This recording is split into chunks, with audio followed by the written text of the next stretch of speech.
What actually drives people? It's the question that separates good leaders from great ones. Whether you're leading a team of 50, collaborating with peers, or just trying to lead yourself through a really tough moment, here's what I know after 20 plus years in corporate.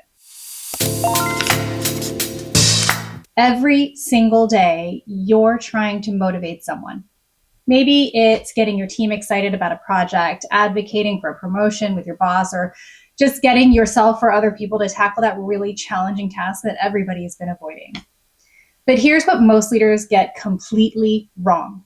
They try to fix people instead of freeing them to do their best work. I've seen firsthand how our systems and processes can either unlock incredible human potential or completely shut it down. And the difference isn't what most people think it is. Today, I'm sharing what really moves people and how you can stop fighting human nature and start working with it. Because understanding this, it changes everything about how you lead, collaborate, and even motivate yourself.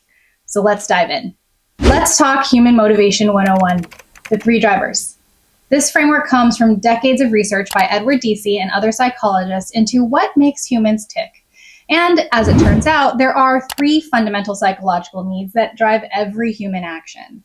The first is autonomy. People need to feel they have choice and control over their work. I'm not talking about letting everyone do whatever they want. I'm talking about giving people input on the how, even when the what is already determined. It's the difference between micromanaging every step and saying, here's the outcome we need. How would you approach this? The second is purpose. They need to see how their work connects to something meaningful. This could be personal growth, impact on other people, contributing to a larger mission. But here's the thing. Purpose isn't something you can just assign to someone. It has to connect with what already matters to them. The third is belonging. They need to feel valued and connected to the people around them. This isn't about everyone being best friends, but it is about psychological safety and feeling like their contributions actually matter. Here's the leadership insight that changes everything. When you honor these 3 needs, you don't have to motivate people. They motivate themselves. This is the difference between compliance and commitment. Most leaders spend all their time trying to push people towards results. But when you get autonomy, purpose, and belonging right, people pull themselves forward. So let's talk about why most approaches to motivation fail. Most leaders see low performance and they immediately think, what's wrong with this person? How do I fix them? This leads to maybe more training, maybe performance improvement plans, potentially closer supervision, that micromanagement we all love. Basically, lots of external pressure. But here's a better question. What's getting in their way? How do I remove the barriers? See, this is about recognizing that people already have internal drive. It's either being supported or it's being suppressed. Deci's research shows that there are 2 types of motivation: intrinsic, which comes from internal satisfaction, curiosity, and personal growth, and extrinsic, which comes from external rewards, punishments, or pressures. And here's what's crucial. This applies to yourself too. When you're struggling with motivation, stop trying to force it. Start looking at what's blocking it. Are you disconnected from your purpose? Do you lack autonomy in how you're approaching your work? Are you feeling isolated from the people around you? The fixing approach assumes something is broken. The freeing approach assumes that the drive is already there. We just need to remove what's standing in its way. So let's get specific about what shuts people down, because this is where most organizations unknowingly sabotage their own success. Common system barriers include micromanagement that strips away autonomy, unclear expectations that create anxiety and second guessing, and lack of growth opportunities that signal you don't value their development. And absence of recognition makes people feel invisible. When systems prioritize control over contribution, you get what I call the compliance culture. People do exactly what's required and nothing more because that's all the system rewards.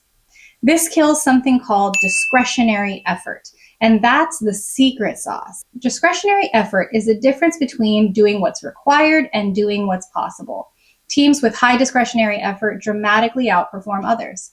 As leaders, we have a choice every single day. We either perpetuate the systems that shut people down, or we become the system disruptors who open them up. And this is true, whether you're a CEO or an individual contributor trying to influence your peers. You always have some level of influence over the systems around you. So let me tell you about a moment that completely changed how I understand motivation. I was leading a transformation project and leaders were frustrated because we had just made a bunch of changes to improve the organization, but for some reason, people who were incredibly talented could not perform or deliver at the usual expected level. So what did these leaders ask for? They asked for all the usual fixes: more training, explicit expectations, performance conversations, reiterating the company's mission to inspire the performance that they wanted. All efforts to convince people to perform, the full playbook, but nothing worked. In fact, by many accounts, things got a lot worse.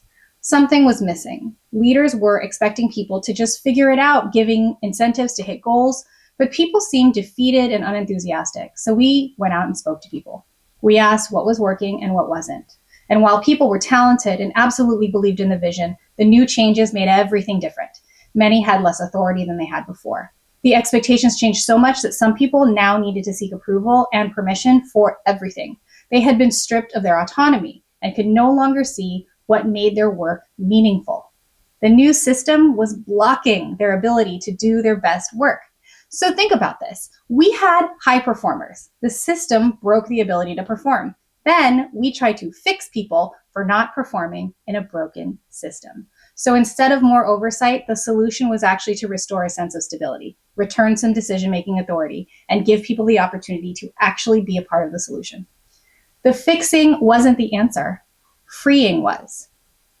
This experience really changed a lot of things for me. So now when I coach leaders, the first question isn't, how do we fix this person? It's what systems, processes, and policies are inadvertently shutting people down. Look at the systems first. You might be amazed at what you find. All right, here's what you can apply starting today. For leading yourself, look at your own motivation dips. Where do you find yourself procrastinating or struggling to engage? Ask yourself, am I trying to force myself to care about something? More specifically, what would I need to do to feel more autonomous in this situation? How can I connect this to something that I actually find meaningful? Where do I feel disconnected or isolated? And if you're leading others, stop asking, how do I motivate them? Start asking, what's demotivating them? Look for system barriers, approval bottlenecks that slow people down, unclear expectations that are creating anxiety in the system, lack of growth plans that signal that maybe they're stuck, disconnection from the impact of their work. Here's 3 simple questions that you can use to figure this out this week. Question number 1, autonomy. What decisions could I let them make? What control can I give them back? Even small choices matter. Let someone choose how they organize their work, which project to tackle first, or how they want to structure a presentation. Give them freedom within a framework. Question 2, purpose. How can I help them see the impact of their work? What meaning are they missing? Connect the dots between their daily tasks and the bigger picture. Share feedback. Explain how their work enables someone else's success. Question 3, belonging. Do they feel they're valued here? Are they connected to the team and mission? This might be as simple as asking for their input, acknowledging their expertise publicly, or making sure they understand how they fit in the larger story. Use these 3 questions whether you're diagnosing your own motivation or helping your team. Look for what needs to be freed up, not fixed up. Here's the paradigm shift that will change everything. Your job as a leader isn't to motivate people, it's to remove what's demotivating them. Stop trying to fix people who aren't broken. Start freeing them from the systems that are holding them back. Clear the barriers. Ask people what matters to them. Connect them to their purpose. This is the key to cultivating that intrinsic motivation. Whether you're leading yourself through a career transition, influencing your peers on a project, or managing your team through a really tough moment, just remember this. Autonomy, purpose, and belonging, they're not just nice to haves, they're the foundation of high performance. And the leaders who understand this don't just get better results, they create environments where people actually want to show up and do their best work. They build cultures where innovation happens naturally because people feel safe to take risks, where problems get solved quickly because people have the autonomy to act. If you want more groundswell leadership lessons like this, follow for episode 2. But right now, I want you to think about this. What's one system barrier you could remove this week for yourself or for your team? Maybe it's giving someone decision-making authority that they don't currently have. Maybe it's connecting someone's work to some sort of broader impact. Maybe it's just creating space for people to actually get to know people as humans. Maybe it's simply asking them what matters to them. Start there, because when you free people to do their best work, everyone wins.